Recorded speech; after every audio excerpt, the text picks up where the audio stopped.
皆さんこんばんは。ギャラゲームズの、ライブ配信にご視聴いただきありがとうございます。本日は、日本初の AMA ライブ配信となります。ノード運営者による投票を通過して、ギャラゲームズのプラットフォームに追加されたばかりの最新ゲーム、レジェンド・リボーンについて、日本のコミュニティからの質問をもとに、このゲームの開発者であるカンフーファクトリーのメンバーから直接お話を伺いたいと思います。それでは早速本日の AMA に参加するメンバーをご紹介したいと思います。ギャラゲームズからは本日司会を務めさせていただきます私、クリプトヤミこと山本かおりです。そして本日通訳を担当します小麦王でおなじみのパリー・ディステル、ブロックチェーン部門責任者ビットベンダーことジェイソン・ブリンク、カンフーファクトリーからはデザインディレクターを務めるゴービン・ネアとリードデザイナーキモコノのお二人にご参加いただいております。それでは、皆さんに自己紹介をしていただきたいと思います。まず最初にカンフーファクトリー開発陣、ゴービンさんからお願いしたいと思います。Okay guys, so let's start with brief introduction. We have Govind and Kimo from Kanfu Factory today. Govind, could you introduce yourself to the Japanese community, please? Yeah, sure thing. So yeah, excited to be here talking about our game. A little bit about myself. My name is Govind. I've been making games for around 10 years now. I started at EA, then went to 2K, followed by Zynga, then finally at KFF or Kung Fu Factory. I specialize in economy design and systems design. At KFF right now, I'm the design director. I help oversee a bunch of projects that we do here. And yeah, that's me. はじめまして、ゴビンです。ゲームデザイナーとして10年の経験があります。私の専門はゲームのエコノミクスとシステムデザインです。みんなに KFF の CCG のゲームを見せるのを楽しみにしています。よろしくお願いします。それでは次はキモさんに自己紹介をお願いしたいと思います。And how about you, Kimo? Hi, I'm Kimo. I've been making games for about 18 years now. Most of that, 15 years at EA, working on a lot of shooters. I've been at KFF for 3 years, and I'm really happy to be here. I focus on gameplay, balance, systems, basically all sorts of design, wherever I'm needed, wherever needs to be done. はじめまして、キモです。ゲームの世界で18年も働いています。Aとダイスで長くゲームプレイのシステムとバランスの、調整をする仕事をしています。3年前から KFF に入りましたので、今まで、シューター系のゲームの仕事が多かったんですけど、新しいゲームタイプを作るのができているのが非常に嬉しいです。そして皆さんおなじみのジェイソンからも一言いただきたいと思います。And Jason, please say hi to the Japanese community. Hey guys, it's wonderful to be here this morning. It's a little bit early. It's 5 a.m. right now, so I have my small cup of coffee that should get me through the AMA. I'm mostly going to leave this to Yami and let her run things. But I'm here if there's any questions or if anyone wants to say anything, I'm here to listen. So take it away, Yami. 皆さんおはようございます。こっちはちょっと朝早いので少しだけコーヒーを飲みながらみんなの話を聞きますが、もし質問があれば、聞いてください。ヤミさん、どうぞよろしくお願いします。はい、ありがとうございます。本日ですね、皆さんからいただいた質問をもとに AMA を開催させていただくんですけれども、ギャラゲームズの Discord コミュニティ、イベントチャットの方にライブ配信ご視聴いただきながらコメントなどいただければ嬉しいと思いますので、ぜひぜひギャラゲームズ .chat から Discord のギャラゲームズコミュニティへご参加ください。それではですね、早速始めたいと思います。本日はトレーディングカードゲームとしては、ギャラゲームズのプラットフォーム上で新しいジャンルにゲームになるので、どんなゲームなのか気になっている方もたくさんいらっしゃると思います。レジェンド・リボーンを開発するカンフーファクトリーは、アメリカ・ロサンゼルスにあるゲームスタジオです。モバイル PC、家庭用ゲーム機のどれにおいても業界のベテランが集まったチームがそれぞれの経験を生かして様々なジャンルで革新的で新しい楽しいゲームの制作に専念しています。NBA ボールスターズ、ホテルトランシルバニアパズルブラスト、パシフィックリム怪獣ウォーズといったパズルゲーム、そしてアドベンチャータイムズのカードゲーム、カードワーズなどをリリースしています。本日の AMA 開催に向けて質問をしてくださった皆さんありがとうございます。早速皆さんからの質問を聞いていきたいと思います。まず1つ目の質問。カンフーファクトリーのカードゲーム制作での実績を教えてください。複数のタイトルを作ったことがあるのは把握しています。という質問です。Please tell us about Kung Fu Factory's achievement in card game production. I know you guys made few titles. Yeah, so the card games that we've built in the past have been really important to us because they were the initial foray for us into mobile games. Those card games collectively got 32 million downloads. They had multiple featurings on iOS and Google. One of them also got a iOS editor's choice. So those games are really important to us. At the same time, we are really excited to come back and make another card game. There are a lot of learnings we've had from those games and from knowing about other NFT projects that are happening and from Gala Games. Like all of that put together, I feel like our next card game is going to be our best. So pretty excited to it.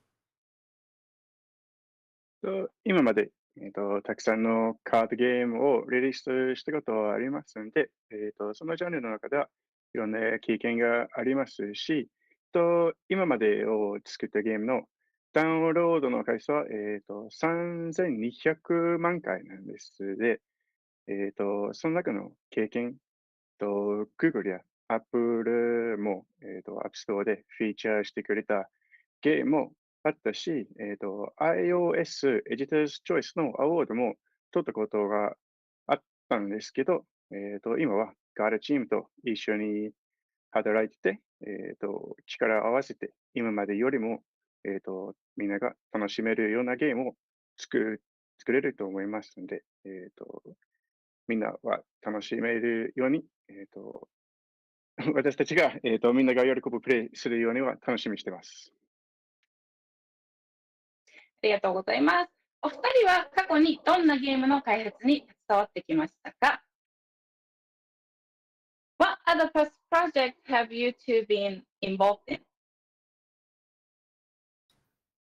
So I'll go first. At KFF, I joined working on Lego The Hidden Side.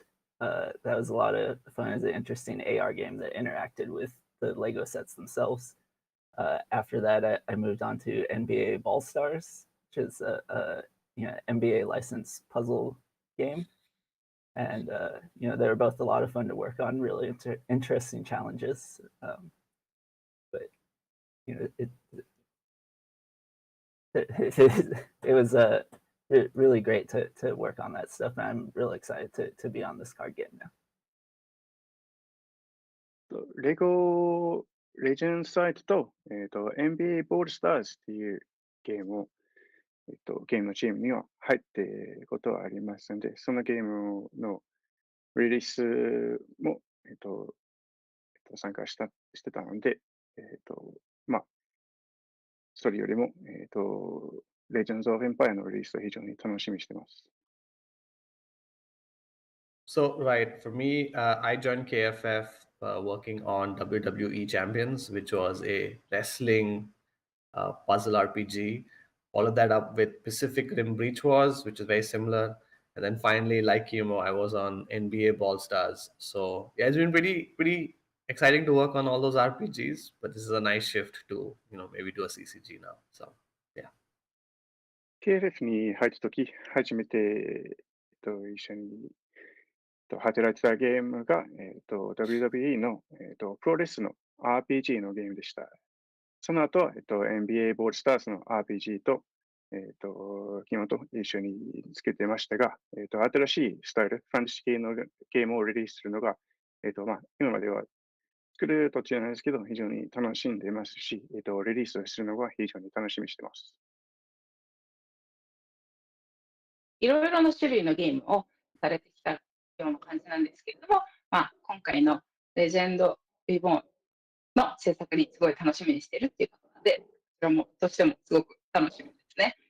はい、それでは、ゲームに関する質問を伺っていきたいと思います。どんな世界観のカードゲームですか？現在どこまで構想検討や開発が進んでいますか？ What is the view of the world of your card game, and how far along are you in your concept of the in-game world and development? So our core battle or our core card game itself is pretty solid. We think it's fun. The mechanic is built and completely playable, so it's pretty exciting. We also have a set of features we want to build, a design for all those features, and a development schedule that's internal. However, seeing how this space works, the team is actually now focused on creating a semi-polished core battle experience. And this is to do two things. One, to tell the community or showcase to the community the level of polish they can expect from the art. And second is, feedback. We think the game is fun. Do you guys think the game is fun? And once we get that feedback, I think then we can start talking about the features we want to build and a schedule. But right now, we want to get that build out, see what everybody says, and get validation. Like, yes, you're on the right track. 今、ゲームのプレイのコアシステムがはっきりしています。プレイヤーが楽しめるような、ビルができています。デザインも決まっていますし、インターナルのスケジュールを持っています。今のところは、2つのことと集中しています。最初のビルドがみんなに、アートのスタイルやデザインとクオリティをみんなに見せる。そして、コミュニティからゲームのフィードバックを受け取ることです。その2段階をクリアしたら、リリースするまでのスケジュールが、もっとしっかりを決めると思います。素敵ですね。他のギャラゲームズのプラットフォームに採用されるゲーム同様、ユーザーが一緒に、ゲームを作り上げていくっていう感じだと思うので、それはすごい魅力的だと思います。はい、それでは、リリース時の対応の言語は英語以外にもありますかという質問です。What languages will you support at the time of release? So the initial plan is just for English, but that said, our game engine can easily localize in multiple languages. Like all our past games, the last 5-6 years have always supported multiple languages. So it should be really easy to get in. It's just a matter of when, not if. 最初の方は英語ですけど、私たちのゲームエンジンがいろんな言語のサポートはできますので、近いうちに、いろんな言語に、日本語もその中に入ると思うんですけど、まだそのタイミングはしっかりは決めてないので、はい、これからです。And like most games, Japanese would be one of the first languages to localize to, I would imagine. Yep, always. Yeah. 日本語は早めに入れようと思います。嬉しいですね。開発陣とね、力を合わせて、なるべくリリースのタイミングもしくはね、リリース後すぐに日本語にも対応できるようにしていきたいなと思います。嬉しいです。はい、次はですね、すごくグラフィックが綺麗でプレイするのが楽しみです。ゲームの世界観が大好きです。ちょっと質問というか、感想、嬉しい感想ですね。この質問をもとに、グラフィックのことについて少し聞いてみたいと思います。The graphics are really beautiful, and I'm looking forward to playing it. I love this view of the world of this game. So this isn't really a question, but maybe you guys can tell us more about the graphic style of this game.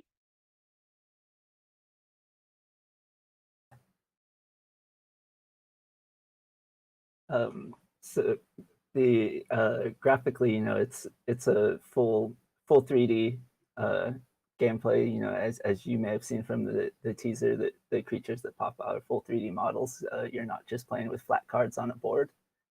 Our objective is to get the art style to be accessible to everyone, like appealing to everyone, and clearly communicate that it's a fantasy world setting. Our art team's taking inspiration from a lot of places, like Blizzard's, Warcraft's, Disney style, like that kind of broad appeal.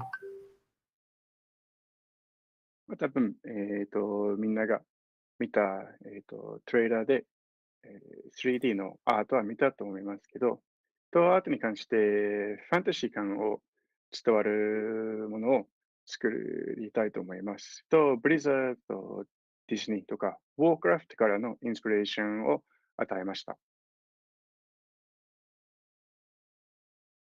なるほど。有名なゲームの、ファンタジーワールドの影響を受けたゲームとなっています。皆さん、ギャラゲームズのですね、ゴールドチャットの方に、スニークピークとして、レジェンドリボーンのショートビデオが投稿されたんですけど、これは最初にジェイソンからリークって言ってゴールドメンバーにリリースされたものでした。ちょっとジェイソンね、動画についてどう思ったか聞いてみたいと思います。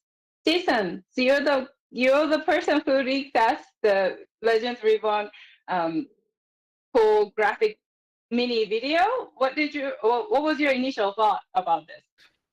I absolutely love it. It's gorgeous. Anyone who plays card games, if you play with actual cards, and I actually have a big pile of Magic the Gathering cards right next to me. Anyone who plays with actual cards knows the experience of playing in a game and having your imagination create that feeling of interactivity and life. A card isn't just a piece of paper, right? It's not just a pretty printed design. It has life in it. And that idea of being able to put a card down and have that life come out of it is something that is extremely appealing. And anyone who plays card games knows that feeling. And Kung Fu Factory did an amazing job of capturing that feeling of that life trapped inside to use in the game. Yeah, so if the community says some stuff like that, we will go ahead. Let me just interpret first, otherwise it's going to be a lot of me talking. Give me a sec. まずは、ジェイソンからの話なんですけど、私は、昔から、マジック・ザ・ガザリングという、カードゲームで、すごく好きでしたので、それをたくさんプレイしてて、そのカードゲームは、プレイの経験がある人は多分、わかると思うんですけど、プレイするながら自分の想像を使って頭の中でイメージを持ちながらプレイするんですけど、この、Legends Reborn のゲームで、カンフーファクトリーの皆さんが、そのカードのキャラクター、自分の頭の中の想像をそのゲームに入れたっていうのはすごくうまくできていると思うので、みんなが見てたら相当楽しいと思いますので、それをみんなに見せるのを楽しみにしてます。Okay. Govind, could you add more to it? Sorry about that.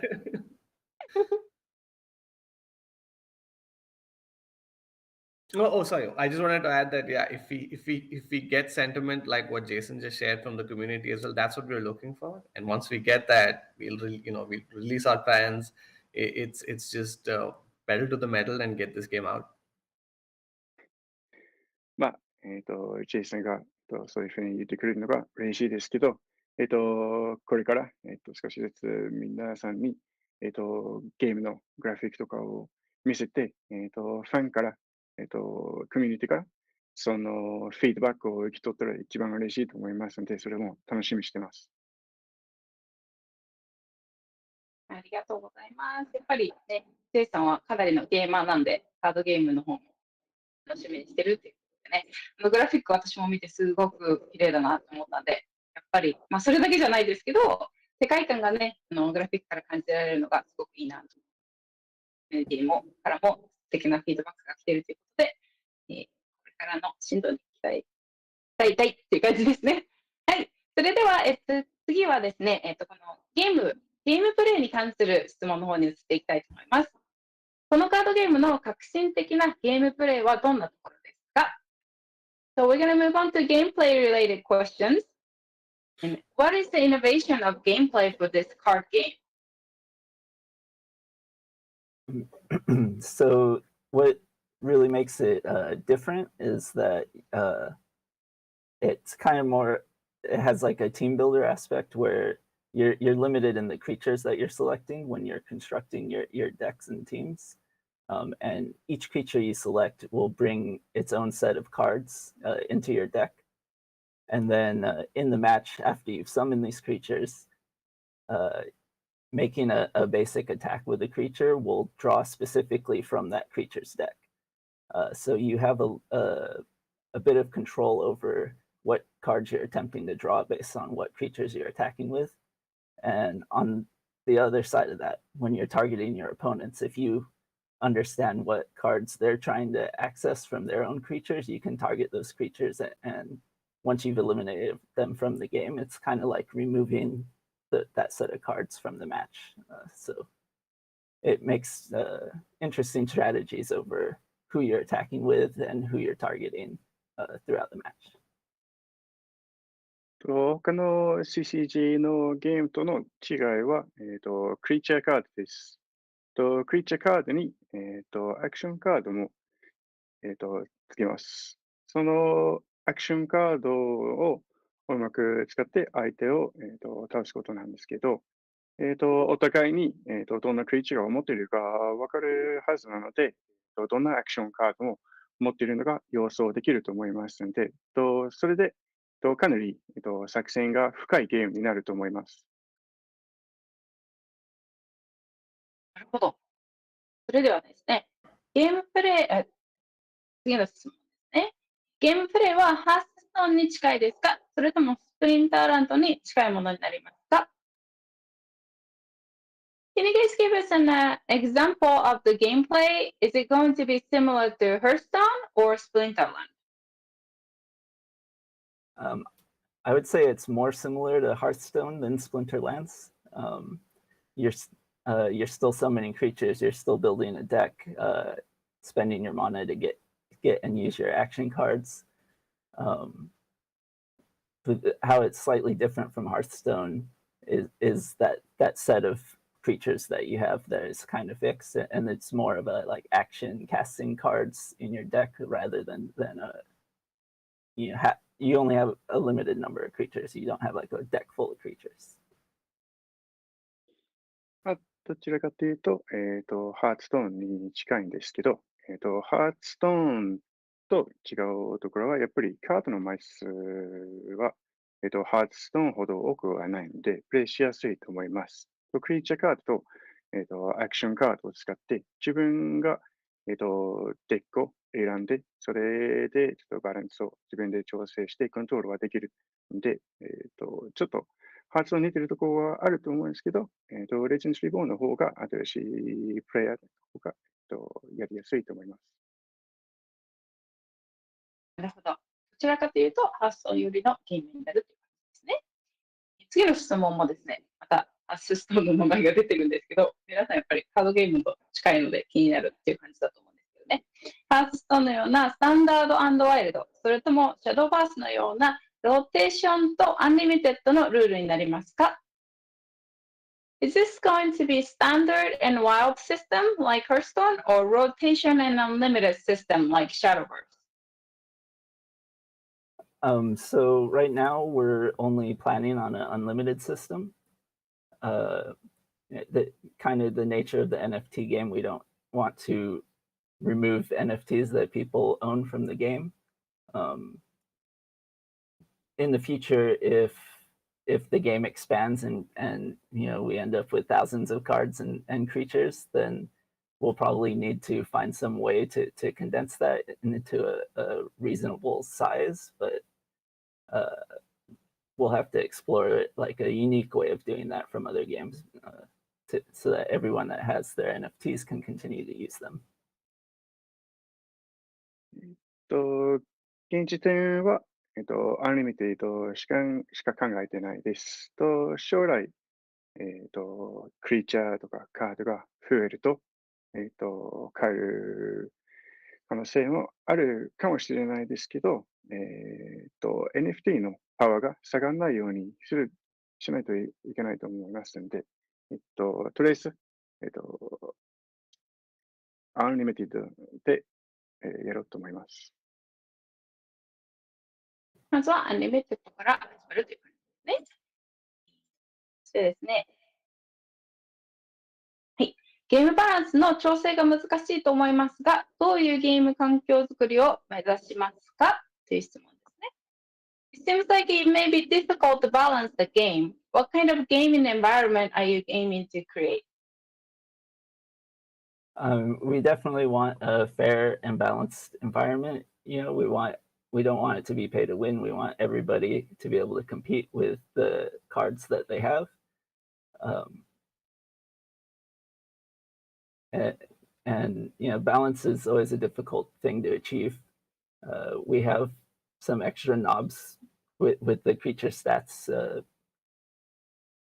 and the way that the draw mechanics work to try and help that balance out without necessarily feeling like so big of a buff or a nerf to things that are getting changes. But we do reserve the right to make changes if necessary. If something's really breaking the gameplay, we will adjust things. ゲームのバランスが大事にしてます。作りながらバランスできるように調整をしてますし、レジェンドリボーンではクリーチャーカードがあるので、他の CCG よりも、調整できると思います。いろんな選択肢を考えながらゲームを作っています。ありがとうございます。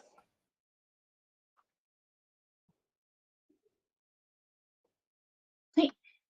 からの質問で、バフやナーフなどソーシャルゲームよりシビアな対応になってしまうのではないかと思いますが、どう考えていますか？ Is this game going to require many buffs and nerf adjustments after its release? Yeah, hopefully we get it real close to right, and that's the ideal, right? If we do big buff or nerf adjustments, they should be kind of seasonal. I don't expect us to be doing like weekly changes or anything like that. I understand that it's overly disruptive to gameplay. A meta needs to be established. Sometimes something seems powerful, but people just haven't found the right counter to it yet. So we'll be monitoring the health of the game and trying to keep the game as healthy as possible. もちろん、ゲームのリリースの後、バッフとナーフ、ものを強くするか弱くするの、そういうの必要ないようにしたいと思いますが、作りながらもちろんその調整はしてます。そして、リリースした後に必要だったら、もちろん、できますが、それ必要ないように、頑張りたいと思います。完璧を目指してやる感じですね。でも必要に合わせてそういうものがバフやナーフを使う可能性があるという感じですね。That said, all games always require some tuning. So always expect that there will be modifications and changes over time, especially as the game grows and new content is released. It is a natural part of every single game. I have never seen a game that has never needed any tuning. So expect the tune. それでも、どんなゲームでもリリースした後に調整が必要だと思います。私の経験の中で今までには調整必要ないゲームは一つもなかったので、頑張ってても少しの調整が必要と思います。And that should make game more exciting too, to make some changes and adjustments to make it better after it's released. I think that gives us more excitement too, in a good way. そうですね、リリースの後に、変更点があるのも、それはそれでゲームをね、より楽しくするんじゃないかなと思うので、季節、シーズナルのアップデートとかに合わせて、バフェアナーとかも入っていくんじゃないかなと思います。はい、次ですね。上位ランクでプレイするにはカードのレベルアップが必要ですが、Do we need to level up the card to play in higher rank? So there's no like requirement, like it won't be you can't play this if you don't have this level of a card. As long as you're winning matches, you're going to be moving up and gaining access to higher ranks to play in. We're trying to make it so that even the common cards can compete against the rare cards in a way, but the rare cards will have a little bit more consistency and control over what action cards the creatures will be drawing. こういうカードが持ってないとバトル参加できないっていうことはまずはないです。どんなカード持っててもバトルを楽しんで参加できるようなゲームを作りたいと思います。もちろんレーリティは関係あるんですけど、何よりも、プレイヤーの能力やスキルが、バトルの結果につながると思います。なるほど、ありがとうございます。次はですね、先ほどちょっとプレイトゥウィンにはならないよっていう話を聞いたんですけど、ちょっとそれとプラスした質問になります。カード NFT の入手方法はプレイトゥウィンにならないような仕組みを考えていますか？それかということは、レアリティの高いカードがないと対人で勝ちづらいですか？ Is there a plan in place for the card NFTs to ensure the game does not become play to win? CCG usually requires higher rarity cards to win. Is it going to be a similar case for this game? Right, so great question. This goes back to a comment I made earlier where the advantage we have as a studio is we've made CCGs before and we are learning from what we did back then. One of the aspects in our prior CCGs was we had power systems which would actually improve the creature stats. This time around, though, the design is focused around ensuring that what is more important is the deck building aspect, the luck of the draw, and also ultimately skill that finally determine the outcome of a game. So our focus as a design team has shifted to getting to that, getting alignment there. Finally, we may talk about this a little later, is we are also introducing the lending system where players can lend entire creature decks to other people.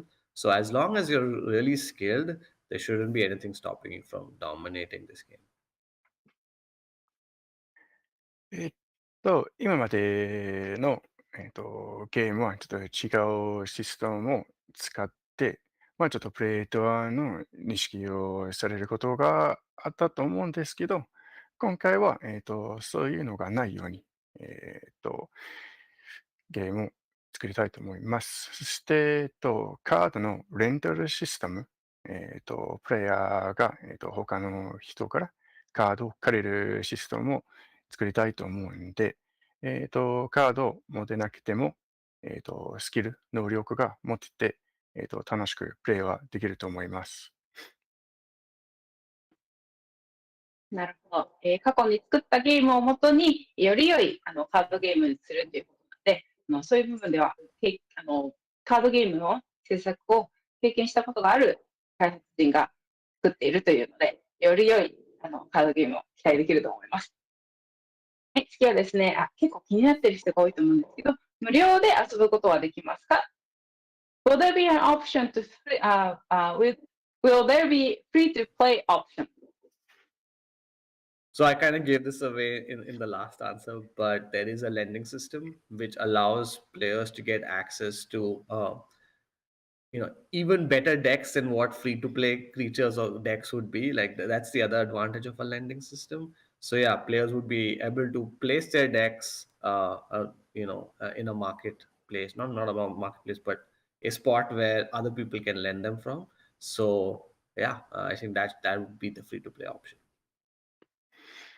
フリートゥープレイをできるように、さっき言ったほどに、レンディングシステム、カードを借りることはできるようにやりたいと思います。カードを持ってない人が、マーケットプレイスを使って、カード持ってる人から、カードを借りて、バトルを参加できるようにしたいと思います。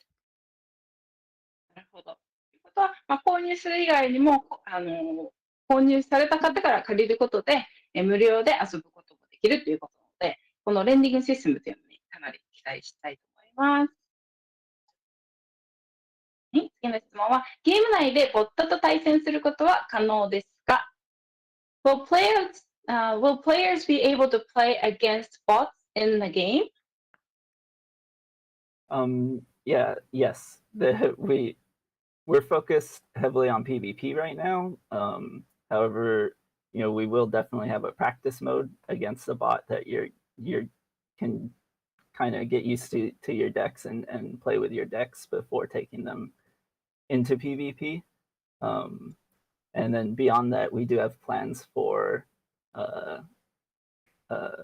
player PvE dungeons where you'll be engaging against bots there, but potentially for rewards and things like in a little adventure mode.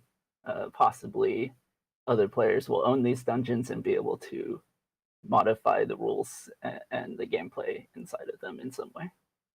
But that's all still being worked out.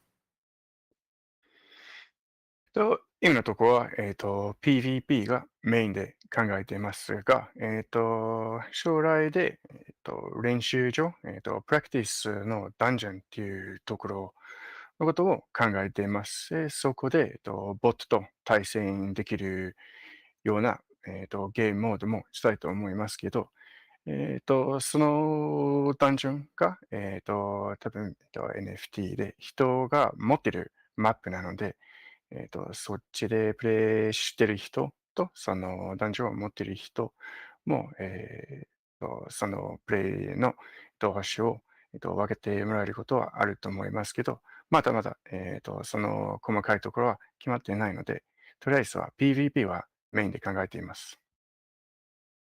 なるほど。ダンジョンなども設定も考えているということで、楽しみですね。はい、次はですね、ハースストーンやサドーバースのように e スポーツシーンも考慮していますが、Are you also considering the esports scene like Hearthstone and Shadowverse? So I do believe that the fundamentals are there for esports. We're going to have the interesting 3D visuals for the spectators. Hopefully it's entertaining to watch. And, the gameplay is going to be skill-based. So there should be a good competition. However, I think that the best esports games kind of grow out of the community. They're not planned ahead for, and if our community grows and is getting really into this type of competition and their spectators, we would definitely support that community and try to grow it. 基本な e スポーツのベースはあると思います。きっと、そんな人気の e スポーツのゲームはやっぱり、コミュニティから出てくると思います。みんなが楽しんでプレイをできてて、そしてそのバトルを見たい人がいれば、みんなコミュニティが盛り上がって、e スポーツになると思います。で、もちろん私たちがそれになるようにコミュニティにはサポートはしたいと思います。Just as an aside there, connected to the esports concept, Gala Games is going to be leaning very heavily into esports in a few different areas, and games that do, as Kimo said, come out of the community and that people definitely want to see. We will be throwing a lot of support behind, specifically for esports. So, to the community, if that's something that you want, just let us know and it will happen. 将来的にガーラゲームズは、e スポーツのゲームに非常にスポートしたい気持ちは持っていますので、コミュニティからのフィードバックを受けて、コミュニティが、このゲームが e スポーツになってほしい、このゲームの大会を見たいって言ってくれたら、そのゲームに、そのコミュニティに対してのサポートは、非常にあげたいっていう気持ちがあります。なるほど。ギャラゲームズとして e スポーツシーンをね、サポートしていくっていうことなんで、コミュニティが求めれば、e スポーツシーンも活発に、ギャラゲームズとして活動できるんじゃないかなと思います。楽しみですね。カードゲームの e スポーツ。はい。次の質問は、すでに Gods Unchained やスプリンターランドなどのゲームが存在しますが、競合相手にどう立ち向かっていきますか？ So there's already God Unchained in Sprinterland and other games out there. How will game differ from its competitors? So we've kind of touched on these with some of the earlier questions, but a big difference is the full 3D characters that living on the board, and beyond that, the real unique drawing mechanics of having multiple smaller decks with each creature and kind of choosing which smaller deck you're drawing from, so that you don't have to rely so much on the heart of the cards to get what you want. There's more of a strategy there. 他の CCG のゲームと、違うところはやっぱり綺麗な 3D のアニメーションがありますし、そのデックを作ってカードを引いてのシステムは他のと違うと思います。クリーチャーカードとアクションカードがあって、カードを引いて、相手と戦うことになるんですけど、他のカードゲームよりも、カードの必要な枚数はそこまで多くはないので、やりやすく楽しいプレイはできると思います。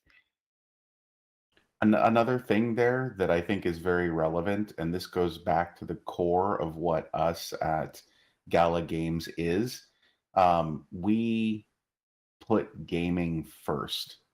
This is a game first. It's not just about collecting NFTs. It's not just a, interesting implementation of blockchain technology with some, things attached to it. It's a deep, involved game first, and then we build in the blockchain side.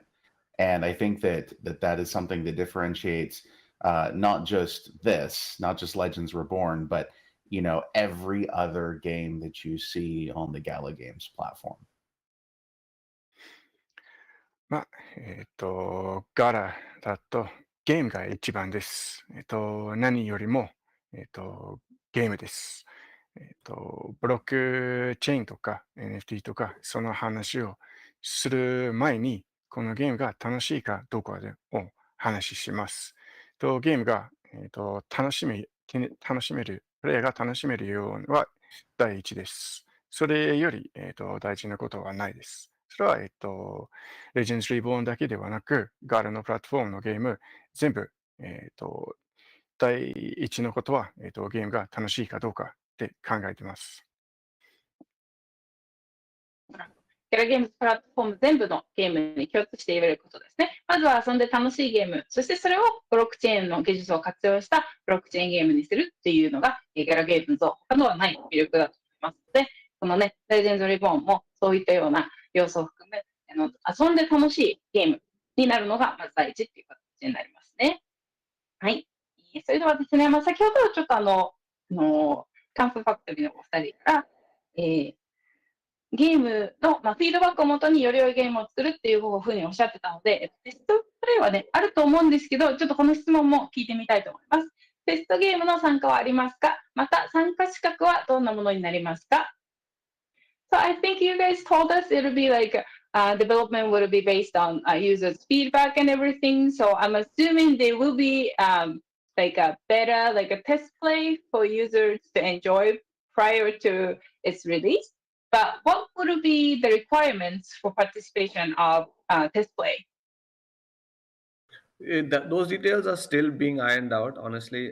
Like I said, there is a playable build where we internally can play it right now. So we're close, but the details on how you participate are still being figured out. It's close though. It's close. もちろん、テストプレイはみんなができるようには考えてますが、まだどういうふうなテストプレイをするか、細かいところまでは、決まってはいないので、近いうちにはそれを発表したいと思います。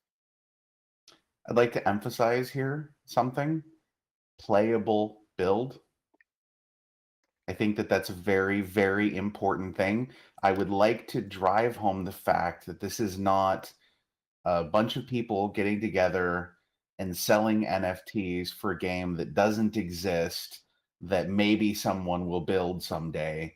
This is a playable game right now that is coming to platform that people will be able to play and make decisions about whether or not it's something that they want to get heavily involved in. I think that that's really important. とても大切なことなんですけど、今でもこのゲームは、プレイはできる状態となっています。これはただの、アイディアだけではなく、今でも、みんながプレイできるゲームのビルドがあります。それは、一番大事だと思います。ゲームをこれから作るっていうではなく、今でも、出してたらみんなが楽しくプレイができるゲームです。いや、遊べる日はかなり近いということですね。すごい楽しみです。はい、次はですね、P2E とエコノミーに関する質問に移っていきたいと思います。ですね、P2E ゲームにはなるんですけれども、どのような P2E ゲームになりますか、またその場合、どのようなシステムになりますかということですね。P2E のシステムについての質問になります。Okay, we're moving on to P2E and economy questions. Does it have P2E? How does the P2E system work? I think we know it'll be P2E, but maybe you can explain us a little bit more about what kind of P2E system this game would be. Sure thing. Yes, economies. Let's go. So the PvP system that we have in our game is squarely responsible for everything P2E in its first release. So P2E will be play and earn would be powered by our PvP system. There are essentially two mechanisms through which you can earn rewards in this game.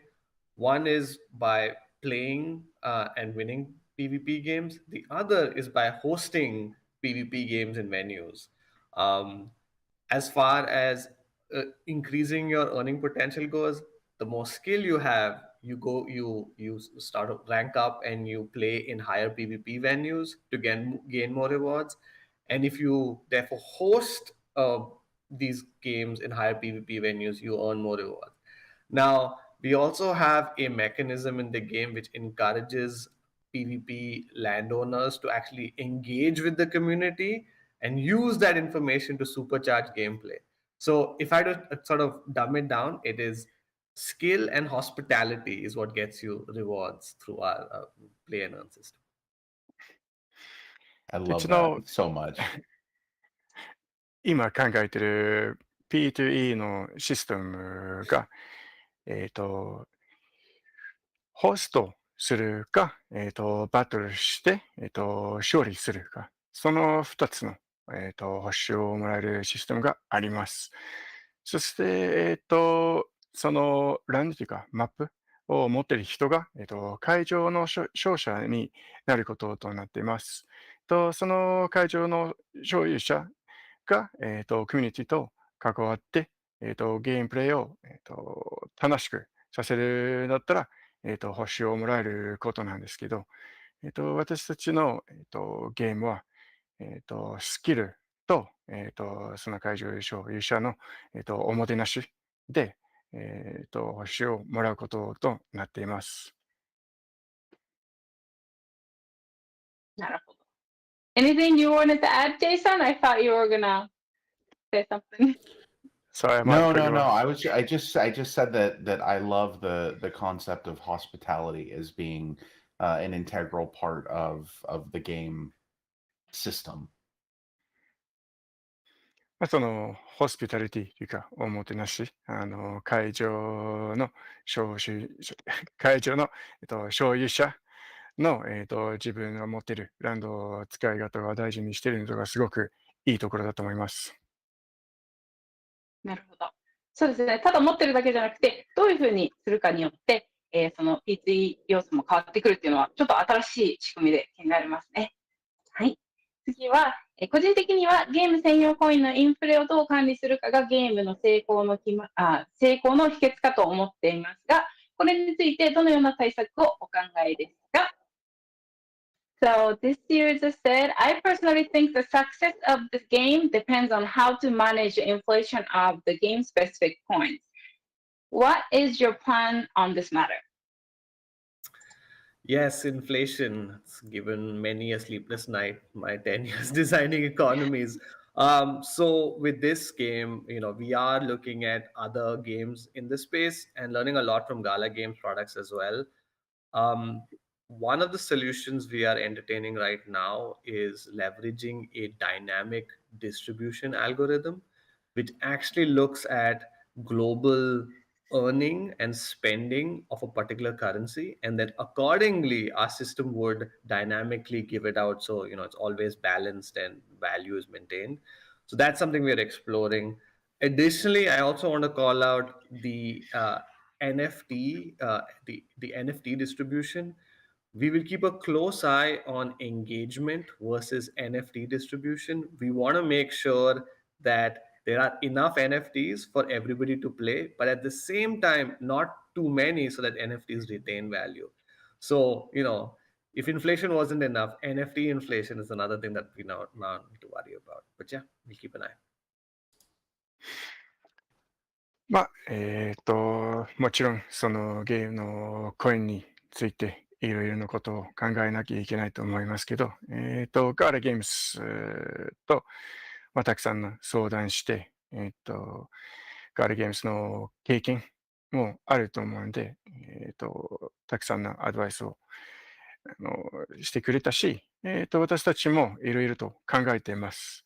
例えば、そのゲームを、コインを持ってる、もらってる人たちの、全体的に、売ってる、買ってるの、パターンを調べて、いろいろな調整とか考えはできると思いますし、あとは、NFT の、金額とか、出すほど安くなりとか、そういうことも考えながら、いろいろと、調整しないといけないと思うんですけど、これからですね。はい。ありがとうございます。ゴービーさんね、10年以上ゲームの開発に携わっているってことなんですけど、やっぱりこのインフレをどうするかっていうのがね、かなりキーポイントになるっていうことなんでね、これから、改善というかですね、どういう仕組みになっていくのか、より良いものが提供されるようになると思います。その分、経験が多い人が開発してくれているっていうのは、すごく魅力的だなと思います。その次ですね、いくつか質問あるんですけれども、もうこれちょっと先ほど答えていただいた内容なので、日本語の部分だけちょっと読みたいと思います。対人オンラインマッチがメインですが、P2E の実現方法はどんな形を考えていますかっていう部分に関してですね。はい、主に PvP メインで、でもダンジョンだと、あとボットと対戦したりというような機能もついていますという回答をいただきました。あと次ですね、カードのレンタルシステムは導入されるかという質問、先ほどの回答で、レンタルシステムを使うことによって、無料でも遊んでもらうことができますよということでした。その次ですね、そのレンタルシステムする場合、カードを借りる場合、借りる側にはガス代がかかると思いますが、それに関してはどんな対策を考えていますか？こんな点についてちょっとテストで聞いてみたいと思います。So this user was asking about the rental system. We already answered that there will be a rental system for this card game. So, but in this case, the renting system usually costs some gas fee. How will be structured so the users won't have to spend a lot of gas fees? I thought maybe Jason can give us some insight of how Gala Games platform will take care of this issue. Sure. So one of the things that is pretty critical to note is that none of this works if we stay on Ethereum.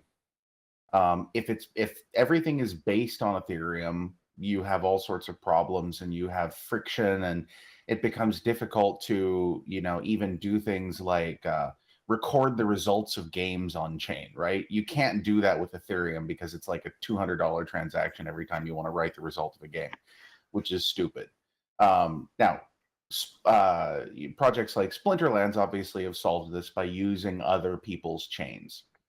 What we're doing with Gala Chain, though, is it is the first blockchain that has been completely built from the ground up specifically to handle game data and game transactions.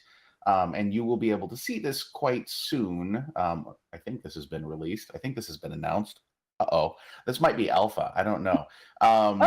When we release the game that has been specifically created to test stress test Gala Chain. So there's a game, a very simple game that's going to be released specifically to stress test Gala Chain. Now in the future, when it comes to transactions on Gala Chain, it's going to be much more efficient than Ethereum. The chain itself is faster, can carry more data, and does not have the ridiculous gas fees and things like that. There is potentially going to be some transaction fees that are involved, probably past a certain point, just to keep the chain from getting cluttered.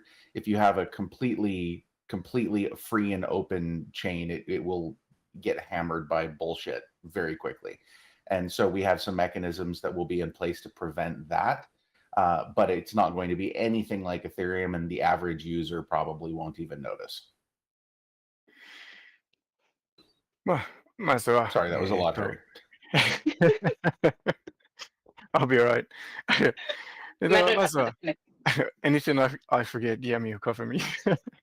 まずは、エシリアムだと、こういうレンタルシステムとか、難しいと思いますので、私たちはガールチェーンは早めにリリースできるように、非常に頑張っています。ガールチェーンは、間違いなくエシリアムより全然早いし、安いし、まずは、ガールチェーンの、テストできるため、新しいゲームを、リリースをしたいと思います。それは少しなリークだと思いますが、少しだけど、シンプルなガールチェーンをテストできるためのリリースなんですけど、はい。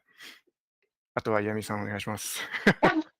そうですね、ジェイソンからガラチェーンのことをメンションされて、ちょっとリリースがそろそろなんか、が来るんじゃないかなと思うんですけど、ガラチェーンを使うことによって、今までに抱えていたイーサリアムネットワークのガス代問題などが解消されて、もっとユーザーがね、使いやすいシステムでレンタルできるんじゃないかなということで、このカードゲームの方も、そのガラチェーン導入により、簡単に、手数料かなりほぼないに近いぐらいの安い手数料で貸し借りができることによって、簡単にプレイツアーを皆さんに楽しんでいただけるシステムが導入できるようになるかなと思います。でも、とても個人的にものすごく楽しみです。はい。それではですね、So we're going to move into the sales plan questions. So, カードはいつ頃販売されますか？パック売りの場合はガチャ形式になりますか？という質問ですね。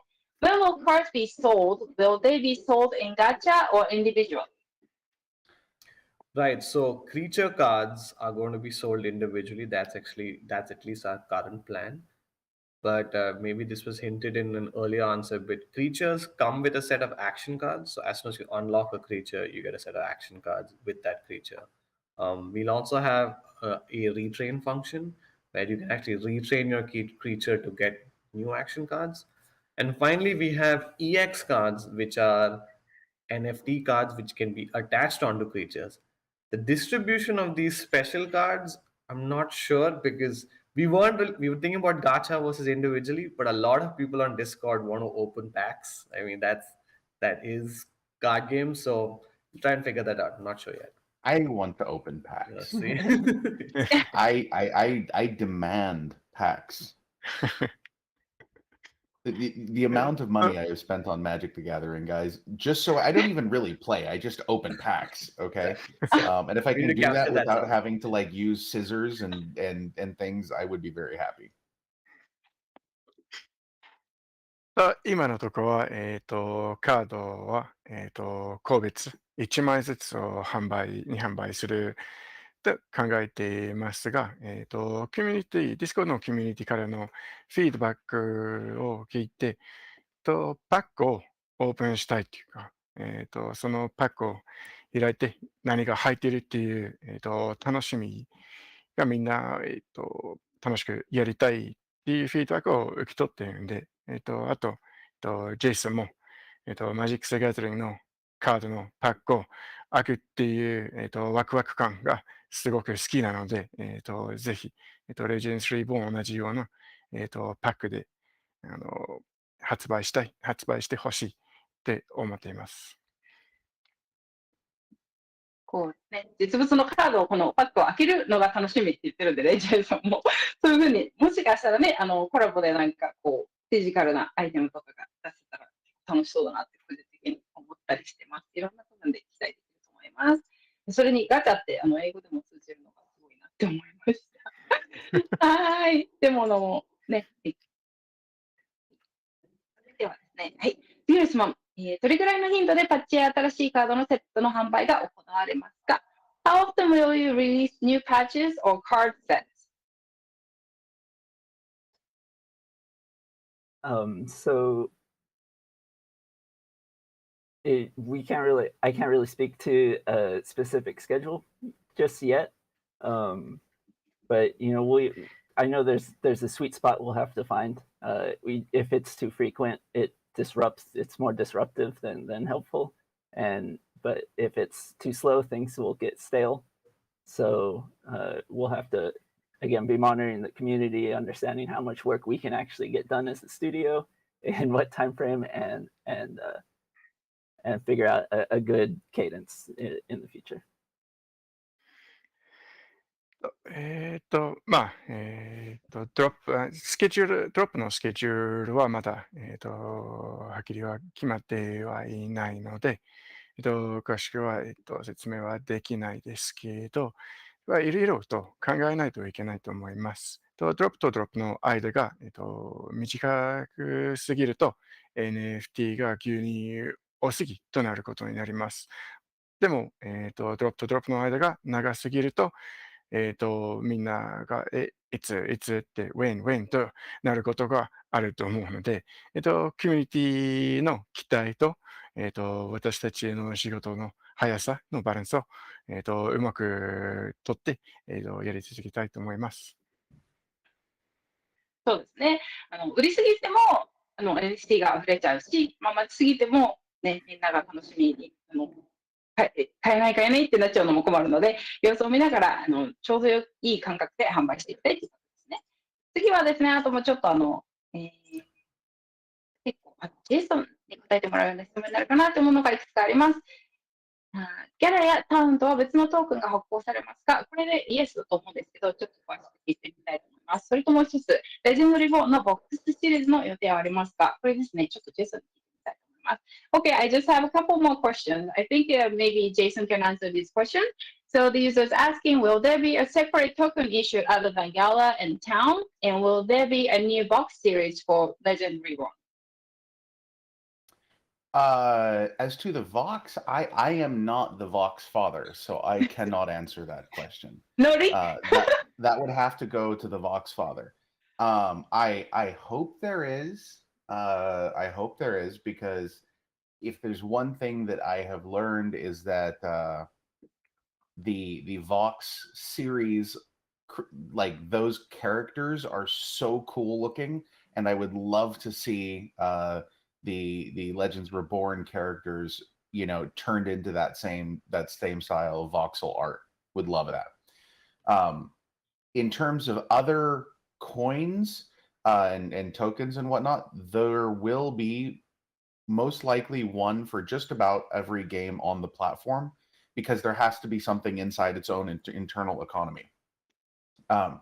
So there will likely be something for all of the different games. And founders nodes, as always, are a central part of that ecosystem, and they will get a piece of all of that.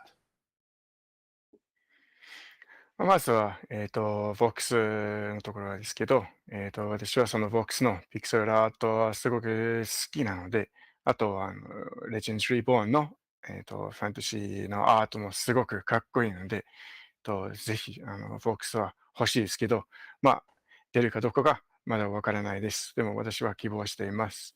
あとは、ガラのプラットフォームで各ゲームがコインを作ると思います。ジェイソンが期待してるっていうことは、ちょっとボックスシリーズも後押しできるんじゃないかなと、個人的に期待してます。私もボックスシリーズ欲しいですね。グラフィックがすごいいいので、可愛いシリーズができるんじゃないかなと思います。はい、もう一つの質問ですね。ゴールドメンバーに対する NFT の配布特典はありますか？ I think this might be another Jason question. Will there be a special NFT drop for Gala Gold members from Legend Reborn? I don't know specifically, but I think that is likely. That is likely. We like to do something like that for the community for each time we have a new project. And could you look at your Slack really quick, Yami? Just saying. Thank you. But yeah, it is likely, but I don't know what that is or when that would be. コードのコミュニティの、NFT がまだ決まってはいないですけど、可能性が十分あります。ゴールドの、会員の人には感謝してますんで、ぜひ、特別な NFT を出したいと思います。はい、ありがとうございます。はい、これでですね、ちょっと長引いちゃってすみません。これが最後の質問になるんですけど、ちょっと質問するのをスキップして忘れちゃってました。このゲームはモバイルに対応する予定ですか？ Sorry guys, I think I missed this question earlier. This will be the last question. So, is this game going to be available on mobile? So our engine has the ability to be ported over from PC, console, iOS and Android. We've done that in the past. We've made games in all those platforms in the past. And if people know a little bit about game dev, it's based on Unity, which is easily portable to all these platforms. So again, similar to the languages question, it's not a question of if, it's when. The one caveat to that will also, of course, always involve whether or not those platforms Right, yes. will accept games on them. These sorts of things can always be side-loaded onto Android, not a problem. But if you have an Apple device, get a new device, and it is unlikely that you will see it on Apple because they're very restrictive. まずは語尾の答えですけど、もちろん、私たちのゲームエンジンは、パソコンから、モバイルにも、できるようなエンジンなので、モバイルでできるようには、考えています。そして、ジェイソンの話できるっていうのはできるんですけど、Apple のデバイスを使っている人は、他のデバイスを買った方がいいと思います。私たちのゲームはモバイルではできるっていうでも、そのプラットフォームが載せてくれるかどうかの問題もまだありますので、Android だと可能性は十分あると思いますけど、Apple はないと思います。はい。開発側の能力としてはね、モバイル対応できるっていうことなんですけれども、ちょっと、もしかしたら Android は可能性大だけど、iPhone だとちょっと難しいかもっていうことですね。私 iPhone ユーザーなので、ちょっと検討したいと思います。Android の電話ね。はい。それでは、今日1時間過ぎちゃって、1時間10分、皆さん、YouTube ライブ配信ご視聴ありがとうございました。たくさんの質問をいただいてね、いろいろ質問できて、この新しいゲームのことについてよく分かったんじゃないかなと思います。これからもっと開発が進むにつれて、もっと具体的なね、質問とかもできるような AMA を引き続き開催していきたいと思いますので、その際はまた皆さんに質問を募集するので、たくさんの質問を寄せていただけると楽しい AMA が開催できると思うので嬉しく思います。Thank you, everyone. I think we're going to wrap up this Japanese AMA. But first Japanese AMA. This was very exciting. I hope we can do this again in a few weeks, maybe. Yeah, great. Let's do it. We have lots and lots of stuff coming that I know that the Japanese community is absolutely going to love. So it's going to be great. たくさんのお楽しみがありますので、ぜひまた近いうちに AMA をしよう。はい。それでは皆さん、今日は本日は AMA ご視聴ありがとうございました。また次回のGala Games AMA にぜひご参加ください。Thank you everyone for watching. ありがとう。ありがとうございました。ありがとう。